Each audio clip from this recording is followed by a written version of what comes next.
nouvelle fois, bienvenue, professeur Bouvard. On va peut-être s'asseoir et peut-être, à la limite, avant de démarrer cette nouvelle table ronde, dire un petit mot de tout ce qu'on a entendu depuis ce matin, ce témoignage aussi qui redonne la pêche. Prenez peut-être un micro près de vous s'il est ouvert. Voilà. Est-ce qu'on vous entend? Oui, impeccable. Très bien. Merci beaucoup. Alors écoutez, c'est véritablement un exercice très, très difficile. La synthèse, elle vient d'être faite. Hein. Quoi de mieux que de dire tout ce qui s'est dit ce matin que de laisser témoigner des personnes, que de leur dire comment ils vivent, comment ils ressentent, là où ils butent, là où ça va, et le dire avec ce talent, cet humour, oui. Parce que aussi c'est une capacité de se regarder. J'ai pris 3-4 notes, et bien évidemment ça ne se veut pas une exhaustivité. D'abord j'ai compris que le béarnais, c'était pas un langage fermé, c'était pas un langage enfermé. Et finalement, j'ai très bien compris l'introduction de Christian Sodou. Donc je me suis réjoui pour montrer qu'il s'inquiétait de problèmes de communication. Il voyait que le non-verbal, sans doute, a fonctionné, mais j'ai parfaitement entendu ce message qui était fort aussi. Et c'est l'occasion de remercier encore lui et toute l'équipe, bien sûr, qui l'a accompagné dans la Constitution, pour lui dire que le béarnais est vraiment une belle langue, et que j'ai bien compris. Et je me suis dit, finalement, il y a quelque chose qui m'a semblé important dans cette matinée et qui, finalement, s'est prolongé dans ce début d'après-midi, c'est la notion de diversité. Et cette diversité, moi, je l'ai repérée sur plusieurs points. Le premier point, c'est les interventions de ceux qu'on appelle les officiels. Alors, en général, les officiels, ils viennent faire en disant « vous êtes formidables, vous avez passé une très bonne journée ».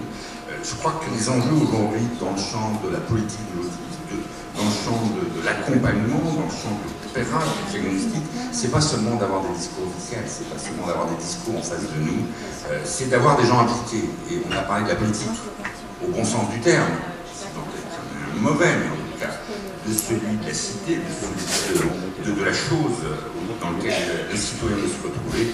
Et il me semble extrêmement important, et je reviendrai très vite, que à la fois les collectivités locales, territoriales, l'État s'engagent bien au-delà d'un discours, mais s'engagent aussi au travers de personnes qui représentent ces différents échelons. Et ça me paraît un enjeu extrêmement important. Et au-delà de ça, d'être présent dans ces journées, je crois que c'est quelque chose qui est tout à fait fondamental. On a au cours de la table ronde un peu abordé une autre diversité, qui est la diversité du diagnostic des lieux, des territoires, avec cette question posée de la construction de ces équipes, ici sur les Pyrénées-Atlantiques, mais plus largement sur le territoire de la Nouvelle-Aquitaine, et encore plus largement sans doute sur le territoire national, avec ces questions qui sont posées d'apporter au niveau territorial une réalité en matière d'accès au diagnostic.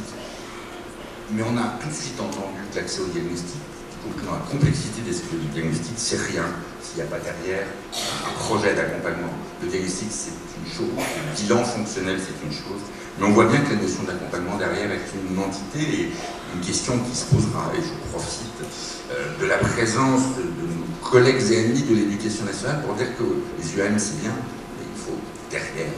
On doit continuer à penser la question de l'inclusion scolaire au-delà de la maternelle, et c'est des enjeux, je ne peux pas dire que c'est des erreurs, ce sont des enjeux qu'on a aujourd'hui à poser, ce qui nous amène, et ça a été peu soulevé, on a dit l'importance, mais peu soulevé, de rappeler que si on doit penser l'autisme, on doit le penser tout au long de la vie.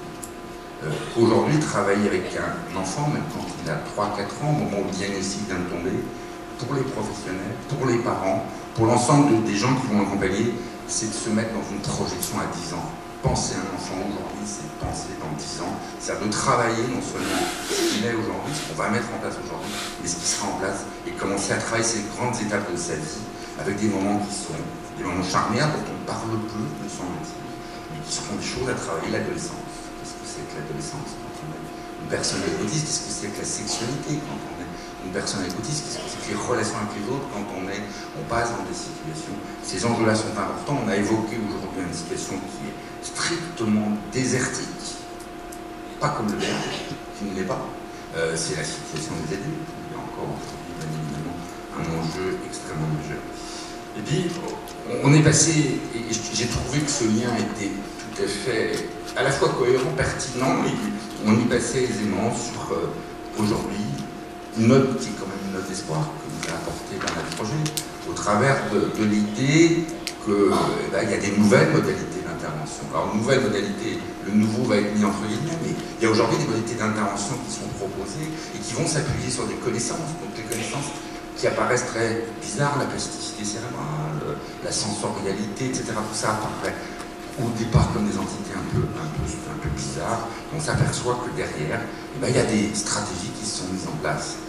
C'est le modèle de Denver qui est développé, que le professeur Roger a largement contribué encore à développer ici en France.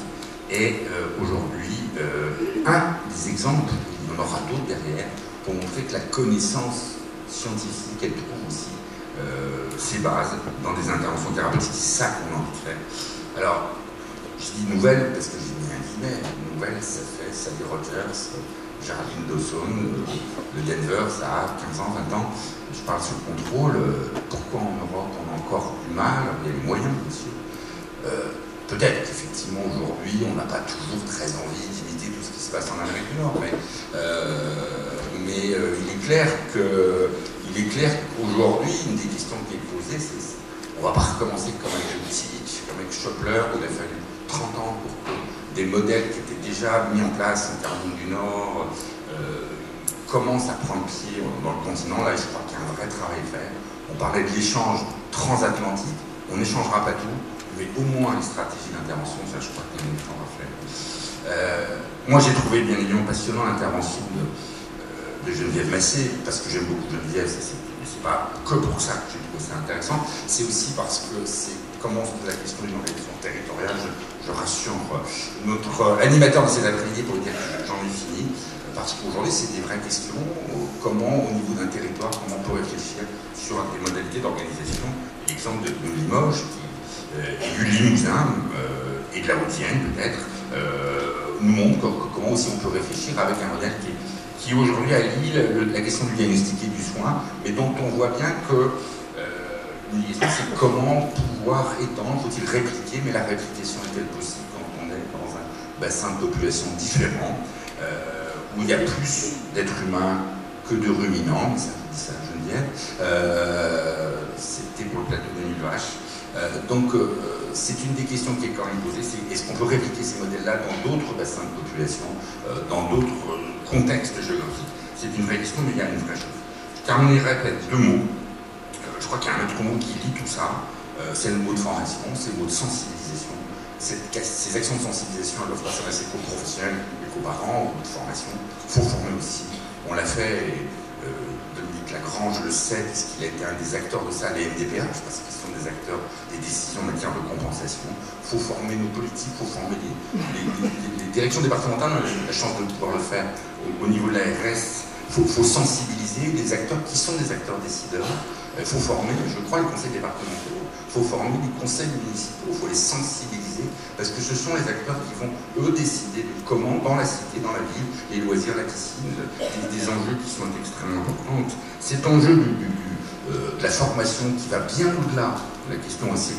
L'expérience qui est menée aujourd'hui dans le cadre du DU, qui est pilotée par l'Université de Pau et des Pays de la Tour, un enjeu extrêmement important, qui reste la question des moyens. Mais les moyens, je crois qu'aujourd'hui, on doit les demander. Mais les demander, c'est pas seulement les raisonner en termes seulement de quantitatif. Je crois qu'il y a un enjeu qualitatif. Il y a aussi des moyens qui doivent être optimisés, j'assume ce terme-là, qui doivent être utilisés de façon plus spécifique. C'est pas seulement en termes quantitatifs que les moyens, c'est aussi des volontés politiques. Et à ce titre-là, je serai bien évidemment le premier à plaider pour un 4e plan dans le domaine de l'autisme.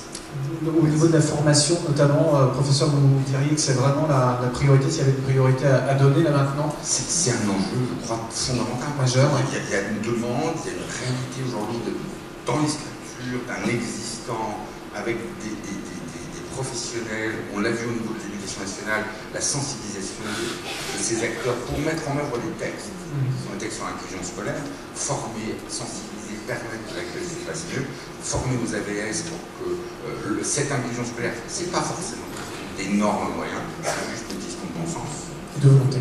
Et de volonté. Merci beaucoup. On va démarrer.